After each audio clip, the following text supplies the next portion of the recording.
অবাধ নিরপেক্ষ নির্বাচনের পূর্বে গুরুত্বপূর্ণ রাষ্ট্রের কিছু অর্গানের সংস্কার না হলে নির্বাচন নিরপেক্ষ হবে না। আবু সাইদ মুগ্ধ কিভাবে গুলির পর গুলি দেখে দাঁড়িয়ে থেকে হাতটা চারিদিকে চুটে দিয়ে ঘুরে পড়েছিল।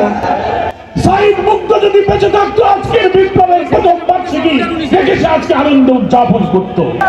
যারা এইসব নির্মমতা নিষ্ঠুরতা করে খুন করেছে, রক্ত লাল করেছে সারা দেশকে, তাদেরকেও নির্বাচনের আগে বিচারের মুখোমুখি করতে হবে।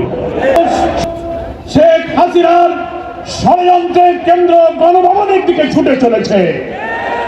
আমরা এগুলো শুনে টেলিভিশনের সামনে অপেক্ষা করছিলাম, কিন্তু আজকে 1 বছর পর মনে পড়ে টেলিভিশনের দৃশ্য, ভিডিওগুলো, ডকুমেন্টারিগুলো, ছবিগুলো দেখে আবু সাইদ মুগ্ধ কিভাবে গুলির পর গুলি দেখে দাঁড়িয়ে থেকে হাতটা চারিদিকে চুটে দিয়ে ঘুরে পড়েছিল।